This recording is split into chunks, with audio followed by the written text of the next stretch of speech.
Research journalist है, जब तक रेगुलेशंस बिल्कुल क्लीन है तब तक लाइसेंस मिल रहा है, तुम लाइसेंस ले लो, ठीक है। तो हाँ बिल्कुल। हाँ, लाइसेंस एक बार ले लो, फिर दिक्कत नहीं होगी, ऑलरेडी एलिजिबल हो। हाँ मैम, हाँ बिल्कुल सर। मैम कैसे हो आप? हाँ, I am good sir, I am good. ठीक है। हिंदी कंफर्टेबल हो ना आप? या। हाँ, ठीक है। जो भी नोट्स हैं मैं सेंड कर देता हूँ आपको, बस इसके जो चैप्टर वन के जो क्लासेज हैं, जो ये टेस्ट हैं वो मैं सेंड कर दूंगा, नोट्स सेंड कर दूंगा आपको। बाकी जो है ज़्यादा कुछ हुआ नहीं है, चैप्टर टू जो है आसानी है। अभी देखता हूँ, 2 मिनट और रुक जाओ दिवेश, थोड़ा जो है दिवेश कल एग्ज़ाम पास किया हुआ है, ये इससे पहले वाले बैच का था, तो ये आपको गाइड कर देगा कि चीज़ें कैसे पूछते हैं एग्ज़ाम में, ठीक है। जी सर। हाँ, तो जी ये सर। जो आपको है हेल्प मिल जाएगा, तो और। सर ये बताइए, जैसे ये चैप्टर सेकंड है अभी हाँ। जो ओपन हुआ है ना, हाँ। तो इसके आगे जो लिखा हुआ 4 मार्क्स, तो ये 4 का ही आता है? नहीं नहीं, चैप्टर देखो इसमें ऐसा क्या है ना, ये सिलेबस वाइज चैप्टर वाइज जो है सेबी ने एक क्या बोलते हैं वो दे रखा है, नहीं समझे कि इतना मार्क्स का आपको यहाँ से पूछा जाएगा, ठीक है। राइट। हाँ, तो मतलब चैप्टर टू है तो उसमें से ऐसा नहीं 4 मार्क्स के ही रहते हैं, किसी में 2 मार्क्स का भी रहेगा, किसी में 5 मार्क्स का भी रहेगा, लेकिन अप्रॉक्सीमेटली 4 मार्क्स के आसपास ही सवाल आपको आएंगे। तो ओके। ऐसा ऐसा नहीं कि मान लो, जैसे मान लो चैप्टर 8 और 10 जो है वो आपका 16 मार्क्स का है, तो आपको सबसे ज़्यादा एफर्ट जो है उस चैप्टर्स में देने होंगे आपको। यहाँ पे मान लो चैप्टर टू है तो 4 मार्क्स के हैं, तो 4 मार्क्स में आपको इन डेप्थ नहीं जाना है कि मतलब चीज़ें जो है और क्या पूछ सकता है, मतलब ओवरऑल जो चीज़ें हैं जो से भी पूछ सकती हैं वो जो है पढ़ा देता हूँ, वो गाइड कर देता हूँ। बाकी जहाँ पे 10 मार्क्स के सवाल हैं, जहाँ पे आपको 8 मार्क्स के चैप्टर्स हैं, वहाँ पे आपको थोड़ा इन डेप्थ में जो है चीज़ें जो है गाइड करूँगा और वहाँ पे एक्सप्लेन करूँगा। चैप्टर 1 3 मार्क्स का है, चैप्टर 2 4 मार्क्स का है, चैप्टर 3 आपका जो है वो 4 5 मार्क्स का है। तो ऐसे करके जो है जो भी चीज़ें होंगी वो हो जाएंगी, क्योंकि चैप्टर 4 से आपका फिर स्टार्ट हो जाएगा मेन जो आपका क्वेश्चंस आते हैं, फिर जो भी चीज़ें हैं। तो ये जो है बेसिक्स है आपका, कि आपको मार्केट की समझ कितनी है, प्राइमरी मार्केट सेकेंडरी मार्केट क्या होता है, बेसिक जो नॉलेज है आपके बॉन्ड मार्केट क्या होते हैं वो क्या है, वो सब की समझ आपको कितनी है, उसके बारे में जो है जानकारी आपको जो है चाहिए, ठीक है। अच्छा जी। पहले मैं बता दूं आपको, कल जो है मैं हम्म। एग्ज़ाम दे के आया था म्यूचुअल फंड का, ठीक है। अब सेबी का मतलब एनआईएसएम सेबी का ही पार्ट है। तो एनआईएसएम का जो मेन ऑब्जेक्टिव है मैं बता दे रहा हूँ, एग्ज़ाम का सवाल पूछने का कैसा है। म्यूचुअल फंड सबसे आसान एग्ज़ाम है, मुझे लगा था कि मतलब विदाउट पढ़ मैं मुझे जितनी नॉलेज है उसी के बिहाफ में गया था, क्योंकि मेरे पास टाइम था नहीं कि मैं पढ़ के और उतना जो है डेप्थ में जाऊँ। तो मैंने जहाँ तक देखा है सवाल उनका, उनका सवाल का जो मेन क्या बोलते हैं पूछने का तरीका है, वो तरीका अब चेंज हो गया है। पहले क्या था, जैसे मान लो एग्जांपल बोलता हूँ कि ये मल्टी कैप फंड हो गया। मल्टी कैप फंड में क्या होता है, 25% ईच सेक्टर में आप इन्वेस्ट कर सकते हैं, large cap mid cap small cap, और 25% में आप कोई भी सेक्टर्स में आप डाल सकते हो। अब वो पूछेंगे कि आपको लार्ज कैप में 30%, मिड कैप में 35%, एक सवाल वहाँ से ले लेंगे और दूसरा सवाल ले लेंगे आपसे कहीं और से, कि मतलब मान लो कि कंपनी को जो है म्यूचुअल फंड में इन्वेस्ट करने के लिए क्या क्या चीज़ की ज़रूरत होती है। वो 3 4 सवालों को बना के ABCD ऑप्शन देंगे और उसमें बोलेंगे इसमें से कौन सा सही है, only option A, only option B, either option A B C और ABCD। तो अब जब तक आपका कॉन्सेप्ट क्लियर नहीं होगा तब तक जो है जो एग्ज़ाम पास करना है वो थोड़ा टफ हो गया है। क्योंकि एक सवाल था कि मल्टी कैप में 25 होता है, अगर वो 30% देंगे, या फिर वैसे सवाल पूछते थे पहले कि मल्टी कैप में लार्ज कैप फंड में कितना इन्वेस्ट कर सकते हैं फंड मैनेजर, 20%, 25%, 15%, 30%। तो वहाँ पे लोगों को पता होता है कि 25% ऑप्शन है। लेकिन मुझे जो 35% क्वेश्चन आए हैं म्यूचुअल फंड्स में, वो ऐसे आए हैं जो आपको चार सवाल दे दिया गया है ABCD करके, और उसमें बोला गया है कि इसमें से जो है क्या बोलते हैं आपका इसमें से ट्रू एंड फॉल्स कौन सा है, A ट्रू है, B ट्रू है, C ट्रू है या D ट्रू है। वो पूछेंगे which statement is true in these. तो आपको पता होना चाहिए ABCD का जो है पूरा कॉन्सेप्ट क्या है, और उसके हिसाब से आपको ऑप्शन दिया रहेगा, अब वो आपको जो है टिक करना है। तो अब जो है सिंगल जो पार्ट वाला है, या फिर मान लो आपका जो क्वेश्चन बैंक्स वाले हैं, उसमें अगर कॉन्सेप्ट्स क्लियर हैं तो चीज़ें वर्कआउट करेंगी, नहीं तो बुक पढ़ना ही पड़ेगा। मुझे समझ में आ गया कि एनआईएसएम का मेन ऑब्जेक्टिव अब क्या हो रहा है, आपको जो है बुक पढ़ना पड़ेगा, दूसरा ऑप्शन अवेलेबल आपके पास नहीं है। और बुक पढ़ना नहीं है, सिर्फ समझना भी है आपको, ऐसा नहीं कि बुक सिर्फ आपने पढ़ लिया, उसको समझना भी है। अच्छा सर, मेरी एक क्वेरी है हाँ। कि जैसे मैंने एग्जाम दिया था लास्ट टाइम, आपको बताया था ना, हाँ। तो वो मैंने एग्जाम जब दिया था ना, तो उससे ना 3 4 महीने पहले मेरे पास, इनफैक्ट मोर देन 6 मंथ पहले एक बुक पड़ी हुई थी, मैंने उससे तैयारी की थी। ओके। पता लगा बहुत सारे क्वेश्चंस नहीं आए थे, तो अभी जस्ट मुझे ये पता लगा कि वो बुक चेंज हो चुकी थी। देखो तो मैम, अभी लास्ट टाइम मटेरियल इसका कब चेंज हुआ है? नहीं मैम देखो, मैं आपको एग्जांपल देता हूँ कि मैंने 3 साल पहले भी एग्ज़ाम लिखा था, और अभी जो है उससे पहले मैंने सीपी लिखा था। सीपी मतलब मैंने एग्ज़ाम ट्राई नहीं किया था। ट्राई करने का मेरा प्लान था, लेकिन मैं मेरे मेरे पास ऑप्शंस थे क्योंकि मैंने ऑलरेडी पास कर लिया था रिसर्च एनालिस्ट, तो मैंने सीपी लिखा हुआ था। तो जो सिलेबस चेंज होते हैं ना, वो चेंज आपका पूरा बुक नहीं होगा, ठीक है। एक तो पैटर्न चेंज होता है, दूसरा जो है अगर आप कंपेयर करते हो last 3 to 4 years back, 4.5 years back, तो सिलेबस आपके ऑलमोस्ट 70% सेम है, 80% सेम है।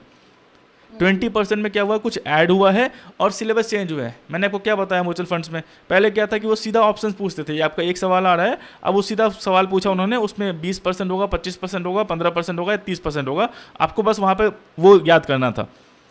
अब जो है आपको क्या याद करना पड़ेगा कि मल्टी कैप फंड में जो है फंड मैनेजर एक सेक्टर में या फिर क्या बोलते हैं, एक कैप में वो कितना इन्वेस्ट कर सकता है, तो ये आपको पता होना चाहिए। मल्टी कैप, मिड कैप और स्मॉल कैप, ये बुक में लिखा हुआ, बुक से ऊपर नहीं आएगा।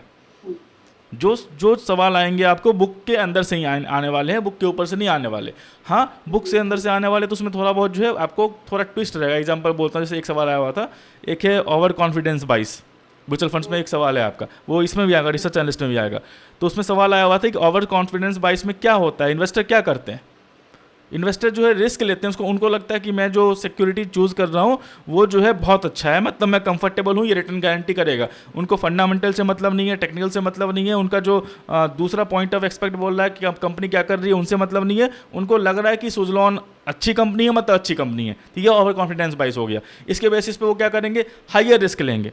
तो वहाँ पे ऑप्शन रहेगा आपका कि over confidence bias give investor options to take less risk. नहीं, ओवर कॉन्फिडेंस बाइस में इन्वेस्टर जो है हाई रिस्क लेते हैं। तो ये आपको पता होना चाहिए, ये जो है आपको अब बुक पढ़ने से ही आने वाला है। अब वहाँ पे एक दूसरा मेन वो चीज कर दी है कि वो एक ऑप्शंस देते हैं कि डेटा इनसफिशिएंट, हाँ, या तो फिर none of the above. Correct हम कभी नॉर्मल केस में हम उस क्वेश्चंस को ध्यान में ही नहीं लेते, करेक्ट हम वो करेक्ट। तीन में से आंसर ढूंढते हैं, बट वो ऑप्शंस भी होता है।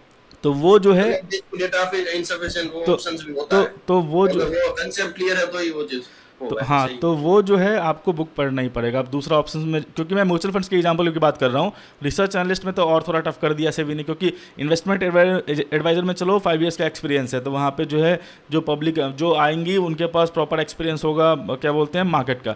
रिसर्च एनालिस्ट में क्या है, जिनके पास MBA इन फाइनेंस है वो NISM 15 पास करें और सीधा चले आए लाइसेंस लेने के लिए, करेक्ट। तो यहाँ पे आपको थोड़ा बहुत जो एफर्ट डालना पड़ेगा। एफर्ट का मतलब ऐसा नहीं कि आपको वो आउट ऑफ द यूनिवर्स पूछने वाले हैं, वो वहीं से पूछेंगे, बस आपको जो है क्या पता होना चाहिए स्वेट इक्विटी क्या होता है, चीज़ें क्या होती है, किस प्रोस्पेक्ट में होता है, ठीक है। अब मैं दिवेश को ही बोलूँगा बोलने के लिए, ये भी कम से कम 2 या 3 बार एग्जाम लिखा है। मैंने इसको मेरी कल फोर्थ अटेम्प्ट थी, कल actually, 4th अटेम्प्ट थी। एक महीने में। मैंने इसको पहले बोला हुआ था कि एग्ज़ाम अगर तुमने पढ़ लिया है तो छोड़ो मत, मतलब अटेम्प्ट करना छोड़ो मत, पहली बात। दूसरी बात ये जो है 80 क्वेश्चन ही अटेम्प्ट करके आता था पहले, मतलब मान लो 96 क्वेश्चन हैं आपके, तो 80 क्वेश्चन ही इससे अटैम्प्ट हो पाते थे। भले इसको समझने में दिक्कत हो रही हो सवाल एग्जाम में, या फिर उसका जो है स्पीड उतना सही नहीं हो। इस बार जो है 89 क्वेश्चन अटैम्प्ट किया है और वो पास है। मेनली आपका ऑब्जेक्टिव पास करने का है, तो वो डिपेंड करता है कि स्टूडेंट कैसे हैं। इससे पहले जो वो थे त्रिपाठी जी थे, उन्होंने बहुत कम ही चैप्टर मैंने क्लास में करवाया था, उनका 75% मार्क था। तो वो डिपेंड करता है स्टूडेंट टू स्टूडेंट की समझते कैसे हैं, उनकी थोड़ी बहुत स्किल कैसी है, और चीज़ें जो है वो अटैम्प्ट कैसे करते हैं। बट चीज़ें सब कुछ क्लियर है, ठीक ठाक है, तो फिर दिक्कत नहीं होगी। तो वो मेनली यही चीज है। आपने वो चीज भी सेम वैसे कहा था कि एटलीस्ट 90-92 तो टिक करना पड़ेगा, टिक करना। then हाँ, देखो possibilities देखो मैं बढ़ेगी। एग्जांपल बताता हूँ, सिंपल सी बात है। जो NISM एग्ज़ाम है ना, उसमें आपका 20%, आप बहुत अच्छे स्टूडेंट हो तो 20% गलत होगा आपका, हाँ होगा ही बिल्कुल। वो होगा, क्योंकि 2 + 2 = 4 का फॉर्मूला नहीं है। आपको सवाल पूछा कुछ और, आपको कुछ और लग रहा है, लेकिन NISM को कुछ और लग रहा है। हाँ बिल्कुल, हमें लगता है कि चैप्टर 1 एंड चैप्टर 2 बहुत इजी है, ईजी है, समझ, ऑप्शंस देते हैं तो बहुत थिन लाइन डिफरेंस छोड़ते थिन हैं लाइन, हाँ, थिन लाइन, हमें मतलब लगता है कि चारों के चारों ऑप्शन सही सही है। फिर भी हमें माइनर डिफरेंस निकाल के फिर एक ऑप्शन हाँ, चूज तो करना मतलब इतना मान के चलो कि आपने 90 क्वेश्चन अटेम्प्ट किए हैं, तो उसमें से आपका 20% गलत होगा, मतलब 18 क्वेश्चन गलत होंगे आपके। ये अब मान के चलो 18 to 20% जो क्वेश्चन है, आप कितना भी अच्छा करके आओगे वो गलत ही होगा आपका, क्योंकि आप सोच कुछ और रहे हो और जो आपका ऑप्शन है वो कुछ और है। वो मैथ वो मैंने लास्ट टाइम एग्जाम दिया तब मैंने आपसे डिस्कस किया था कि मैं 100% कॉन्फिडेंस था कि मुझे 80% अब वो आएंगे, आएंगे। तो उस वजह से मैंने अगेन भी 82 ही क्वेश्चन टिक मार्क किए। बट फिर भी मैं फेल हुआ। फेल हो गया, ठीक है, सिंपल सी बात तो है। मुझे लगा था कि मैं 100% श्योर हूँ, वैसे ही मैंने टिक किया, बट फिर भी उतना तो गलत निकले ही मैं। तो सिंपल सी बात है, तो वो आपका 18-20% अब आप जो है छोड़ के चलना, लेकिन आपके जो बाकी क्वेश्चंस आएंगे वो उस पर आपको कॉन्फिडेंस होना चाहिए। वो आपको जो है जब आप पढ़ोगे तभी समझ में आएगा कि चीज़ें क्या है नहीं है, और वो क्लियर है। आप चैप्टर करते रहो, धीरे धीरे करके आप 8, 9, 10, 11 चैप्टर तक जाओगे, समझ में आ जाएगा कि हाँ एग्जाम आप के लिए जो है मैं कंफर्टेबल हो गया हूँ, अब दिक्कत नहीं है। दिवेश का पहले पूछो, दिवेश का पहले एग्जाम लिखता था तो उसको आए थे 20, 22, 25 नंबर हाँ, क्लास। मैं विदाउट प्रिपरेशन दिया था, हाँ, 22, 25 25, 25 का मतलब कि मतलब आप सिर्फ क्वेश्चन देख रहे हो, टिक मार रहे हो, कोई नॉलेज नहीं है आपका बेसिक हाँ वाला। हाँ correct। उसके बाद जो इसने अटेम्प्ट किया उसमें 55, 56 मार्क्स थे, तो 56, 56 हाँ मेरे 56 था, 82 क्वेश्चंस में 56 मार्क्स थे, मतलब कॉन्सेप्ट आपका क्लियर हो गया। अब कॉन्सेप्ट क्लियर है आपका और आपको बस एग्जाम पास करना है, बस सिंपल है। तो यही बोला था मैंने कि छोड़ो मत, ऐसा नहीं कि मतलब हाँ correct। पहले एग्जाम देके ये डिप्रेस हो गया था सर क्या आ रहा है, बोले नहीं, ये इसका मतलब नहीं है, तुमने पास कर लिया, तुमको लाइसेंस का तुम्हारा ऑब्जेक्टिव है, लाइसेंस ले लोगे, काम अपना स्टार्ट करो। मैं फेल कर गया सर, ये 10th का 12th का बोर्ड एग्जाम नहीं है, सवाल कभी आसान आ सकता है, कभी टफ आ सकता है, तुम्हारे ऊपर डिपेंड करता है वो कि तुमने कैसा जो है उसको टैकल किया है।